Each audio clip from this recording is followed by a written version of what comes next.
And Mr. Taylor, you were previously in court, entered pleas of true and a motion to revoke your unadjudicated probation. Counts 1, 2, 3, 4, 5, and 6. You pled true to all of those counts. You're on probation. The second-degree felony offense of theft of property with previous convictions with findings that prior offenses were true. Right here, the judge makes it clear he's not just on probation, he's already dragging prior felony theft convictions. For her, that's a giant red flag. Repeat offenders rarely get another shot, and you can almost feel she's asking herself, how many chances does this man deserve? You were placed on that probation January 24th of 2024. I have received the pre-sentence report, as well as there was one incident report from the jail, a page that should have been sent to you all, and also Mr. Coleman has also provided a copy of the court's sentencing hearing, a transcript from that original sentencing back on January 23rd of 2024. Has everyone had an opportunity to review all of those things? We have, State has, Judge. Are there any additions or corrections to that updated report? Not from the state. Not from the state, Your Honor. There are a couple of things I'd like to speak to if and when the court would like to hear from. Yes, of course. So let me just, there's no agreement in this, correct? This was just open to the court? That's correct, Your Honor. Yes, Your Honor. And, all right, Mr. Rojas, you may proceed. Thank you, Your Honor. We're going to be asking for the court to continue Mr. Taylor on probation. I know by looking at the PSI on paper, it doesn't look like there's a chance that Mr. Taylor should be given, especially given his criminal history. It looks like his criminal history is all in some way related to drug abuse. If you look at the allegations he pled true to, those are the non-compliance allegations have to do with drugs. And the reason for not complying with the JCBI program, he doesn't come from a wealthy background. He doesn't have a whole lot of affluent friends and family members that can help him out. He had a ride with his brother. His brother had an accident, and that option was not available to him anymore. He indicates that he does want help getting off of the drugs, and I'm sure that when Mr. Coleman has a chance to speak, he's going to point out the comments made by the court to this defendant about not wanting to hear about you. Notice how his lawyer pivots to addiction. Classic defense strategy. Frame his violations as symptoms of drug abuse, not deliberate defiance. But remember, she had already warned him before. No more excuses. So the real question is, should his relapse earn him mercy, or has she already run out of patience? More help with drugs or any relapses? I really don't, because here's the thing, Mr. Johnson. I'm looking back at your original pre-sentence report that when I put you on probation, and I make notations on those reports and make highlights and those types of things. And I'm noting that in that report, you already, before this case, had gone to ISF and SafeP. And then on this probation, I sent you to ISF at the beginning of the probation. Is that correct or no? I believe parole sent him to ISF. So you were on parole. I gave you a probation against Mr. Coleman's wishes and really against what looked like I should have. You went to ISF regardless of who. So you've been to ISF twice. Is that correct? You're looking at her. You've gone. Have you been to ISF once or twice? How many times? Twice in 20 years. Okay, so you've been in prison 23 years out of the last 30 years. So I've been doing my time, and but you keep getting. I haven't had a chance to, To do what? Because you've been to SafeP, you've been to ISF, and you went to ISF more recently, right? Yes, ma'am. Okay. As soon as I got out, I got right on probation, and I haven't had a chance to. You got right on probation. You didn't. Yes, ma'am. You tested. I had to go to Beaumont, which You I'm tested from, positive for cocaine Yes, after ma'am. all of this time, and all the different things that have been given to you, and the opportunity that I gave you back in January of last year. You pled open, just open to me. I could have done anything. I could have sent you to prison for 20 years, 10 years, and I gave you an opportunity. And I said on that day, because Mr. Coleman printed it out for me, well, so how do I do anything other than what I said? I mean, but situation. I got parents. My mother's 90 years old, man. I don't want her to die and I be. Hey, we're not talking about anybody but you today. Yeah, I know. I'm sorry your mom's that old and that you haven't been around to be with her, but that's whose fault? It's not going to be my fault if you're not there.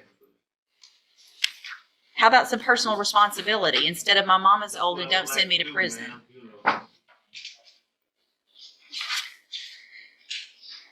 Judge, what I was saying. Ouch. She cuts him down instantly. His plea about his elderly mother sounds heartbreaking, but in her eyes it's just another diversion.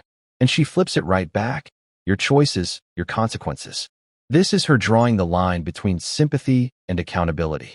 Go ahead. He was warned about not coming back, and the court didn't want to hear about a relapse, but I don't know that this is really a relapse. He never really got the help.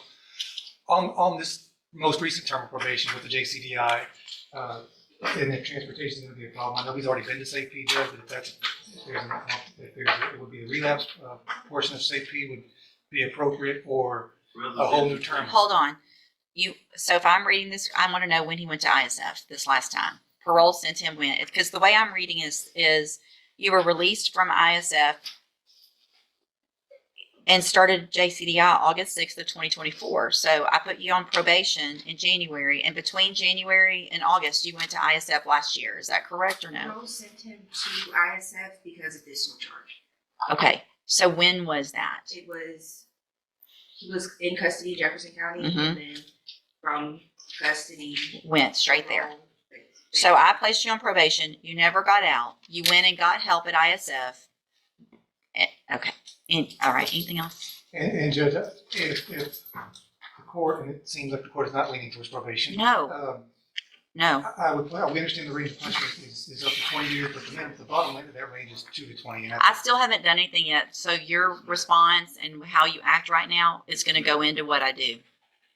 Yeah, I understand the legislation makes it possible to go all the way up to 20, but it also makes it possible to go down as low as 2. I think we have to look at each case for the facts, and the underlying offense was a theft at the Dollar General, I think, or Family Dollar. I think it was about $100 worth of merchandise. I would ask the court to consider something at the lower end of the range, maybe 2 to 5. Just because we can drop the hammer on them, that doesn't necessarily mean that we should. And that's what we're asking the court to do. Probation is not going to be an option. Thank you. Mr. Coleman. No, I'll keep it brief. If the defendant has earned every bit of a 15-year sentence in prison, that's what I asked for originally. You placed on deferred. That's what I'm asking for today. 3 things I'd like to quickly point out, Your Honor. Looking at the defendant's version in the updated PSI, he says that when he was placed on in the JCDI program, that he believes it was an attempt to set him up for failure, demonstrating a lack of acceptance of his own responsibility. The resources and time that have been dedicated to this defendant, limited resources, mind you, could have been redirected to someone who is more amenable to being rehabilitated. Lastly, you got his full criminal history there in the original PSI. And I provided you with the transcript from the sentencing just to remind the court. I know you see a lot of defendants, but just to remind the court that you essentially told him up front this was essentially a zero tolerance probation. And I do appreciate that because I do see a lot and I don't remember it all. But Mr. Taylor, do you have anything you want to say? Yes, ma'am. Been through a lot of things in my life. People dying in my family and other things, drugs. But I think that I could do better if I had. And now it all comes down to this moment. He's spent decades bouncing in and out of prison, tried multiple programs, ignored her direct warnings, and now he's begging for one more chance. But if she is not convinced, that gavel is about to drop hard. Chance, proper opportunity, man. And I did a lot of time. I've done some time. You have. I You've don't done. think just putting me in prison I think I need But a chance. I really Well, do. it doesn't make any sense because you're saying, you've done a lot of time. And at some point, you either say, I don't like prison and I want to do better, That's what I want, man. but you didn't take advantage of the opportunities you were given. You're saying you want help and we gave you help or parole gave you help. So you didn't even get out on my probation yet. You had ISF, a reminder of the tools that you had a long time ago. You had those things and you got out and you didn't take advantage of the opportunity that I told you. You better take advantage of it because you're not going to get it again. you're saying the same things that you said. Please just give me another chance. I'm going to do better. Please send me to ISF for a safe P. It's all the same thing that you're saying, and no one is setting anybody up for failure. Hang on. To the JCDI. I had back surgery. So what you're telling me is when did you have back surgery? 8 years ago. Okay. But they only did half. Listen. I'm not making excuses. If you're throwing out to me that you had back surgery 8 years ago, then you are digging for everything you possibly can, and we're done with all that. I'm going to find that you previously entered your pleas are true to counts 1 through 6 freely and voluntarily. I'm going to find those counts true. I'm going to find sufficient evidence to find you guilty, and at this time, find you guilty of theft of property with previous convictions. I'm going to sentence you to a term of 12 years in the institutional division of the Texas Department of Corrections. You will receive credit on that sentence for any time that you've been in custody that the law gives you the right to receive. I'm going to hand you trial court certification that shows this was not an agreement. You do have some limited rights to appeal. You can talk to Mr. Rojas about that. I'm also going to hand you a written admonishment regarding your ineligibility to possess a firearm or ammunition.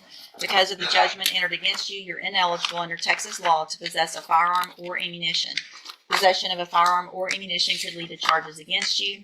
Firearm is a legal term, and you should read the written admonishment I provide you to see what devices qualify as a firearm. If you have any questions about the laws that make you ineligible to possess a firearm or ammunition, or about how long that lasts, you can talk to Mr. Rojas. Y'all need to sign that, and he'll give you a copy of it. Thank you. Thank you, ma'am, for being here.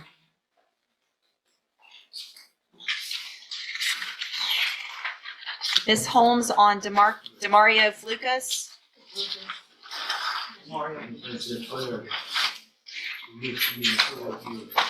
Hey, come back, Mr. Taylor. Come here. Let me tell you something. I still have jurisdiction over your case. So any disrespect that you show me right now, I can add years to that number. Is that what you would like to do? I do think it's fair. It doesn't matter that it's a misdemeanor. You keep doing it over and over. Go back with the bailiff. And you probably should keep your mouth shut this time.